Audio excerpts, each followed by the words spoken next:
Hello दोस्तों, कैसे हैं आप सब लोग। उम्मीद करता हूँ कि बढ़िया होंगे। तो अब कुछ बच्चों का ये डाउट आ रहा था कि जैसे जो पीएम ट्रिपल एस में जो कॉलेजेस हैं, कुछ कॉलेजेस की फ़ी जो है वो जितनी एआईसीटी पे करता है उससे ज़्यादा है।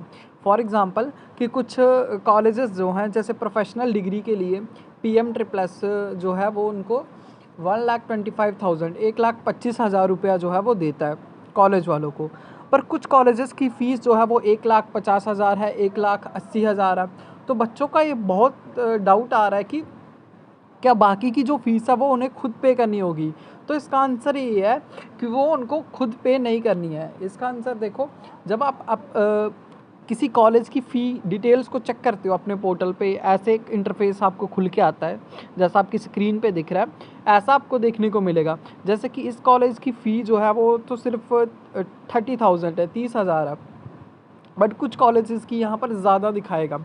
तो उसके लिए एआईसीटी ने नीचे लिख रखा है कि ऑल द इंस्टीट्यूशन, देखिए यहाँ पर लिखा हुआ है all the institution made note that upper ceiling of academic reimbursement व AICTE shall not be actually for the component together. यहाँ पे देखिए प्रोफेशनल स्ट्रीम के अंडर उन्होंने बोला जैसे nursing, hotel management, pharmacy, architecture, सबके लिए आपको क्या करना होता है, 1,25,000 मिलता है, 30,000 मिलता है आपको बाकी जो जनरल स्ट्रीम होती हैं, और 3 लाख रुपए मिलता है मेडिकल स्ट्रीम्स के लिए।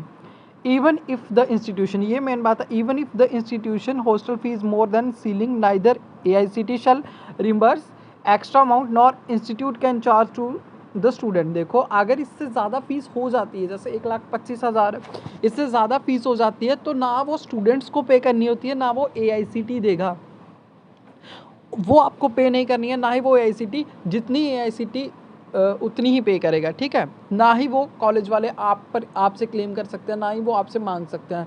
वो आपको कुछ भी नहीं देना है, ठीक है, फ़ी के लिए। ठीक है, क्योंकि this is very special initiative of government of India for helping student from area where disturbed from education point of view due to regular in avoidance disturbance. तो ये उन बच्चों के लिए है जो कि मतलब जिनमें डिस्टर्बेंस है, यहाँ पर मतलब पढ़ाई की वो थोड़ी फैसिलिटीज़ कम है। उन्होंने बोला ऐसे एरियाज़ के बच्चों की हेल्प करने के लिए। तो इसमें गवर्नमेंट जो होते हैं और जो हमारे प्राइवेट इंस्टीट्यूट है, तो वो इंस्टीट्यूट जो है वो खुद पार्टिसिपेट करता है पीएम ट्रिपल एस में, खुद पार्टिसिपेट करता है। तो ऐसी फ़ीस जो है, जो मैक्सिमम जो फ़ीस होती है, ज़्यादा जो फ़ीस होती है वो प्राइवेट कॉलेजेस की है। तो प्राइवेट कॉलेजेस खुद पार्टिसिपेट कर रहे हैं आईसीटी में, तो वो उससे ज़्यादा फ़ी जो है वो क्लेम नहीं कर सकता है। और हर एक स्टेट की जो होती है वो एक स्टेट रेगुलेटरी फ़ी कमेटी होती है, जिसके अकॉर्डिंग वो उतनी ही फ़ी जो है वो क्लेम कर सकता है। तो एआईसीटी हमेशा जो फ़ी है वो स्टेट फ़ी रेगुलेटरी कमेटी जो कि गवर्नमेंट की होती है उससे ही के अकॉर्डिंग ही फ़ी जो है वो देती है। तो कॉलेज खुद ही स्टेट फ़ी रेगुलेटरी कमेटी के थ्रू बनाई हुई स्लिप भेजता है, जिसमें फ़ी जो है वो कमी होती है। तो अब ये आपका डाउट मेरे ख्याल में क्लियर हो गया होगा कि आपको ना फ़ीस वो आपको देनी है, ना एआईसीटी देगा, कॉलेज आपसे उससे ज़्यादा फ़ीस नहीं लेगा। ठीक है, उसके बाद बोला कि एकेडमिक फ़ी जो है वो क्रेडिट होगी कॉलेज के अकाउंट में डायरेक्टली। ठीक है, थ्रू डीबीटीज़ के थ्रू जो आगे आपका खुलने वाला है उसके बारे में आगे बताएंगे। और यहाँ पर नीचे देखिए maximum payable amount to be student, और जो स्टूडेंट को मिलेगा वो 1 लाख पर एनम है। ठीक है, जिसमें maintenance fee will be disturbed in the saving bank account directly by the AICTE through PFM S mode. तो जो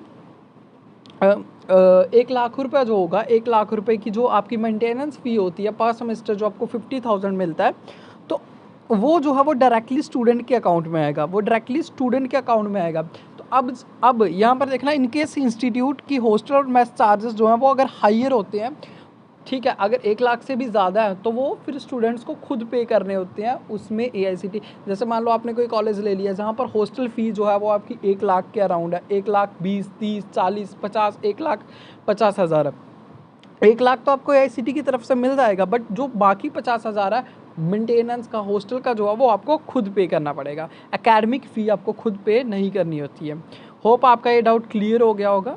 तो अगर आपको ये डाउट क्लियर हो गया तो प्लीज़ वीडियो को लाइक, शेयर, सब्सक्राइब करो। ठीक है, ऐसे ही लेटेस्ट अपडेट्स जो हैं वो आपको मिलते रहेंगे।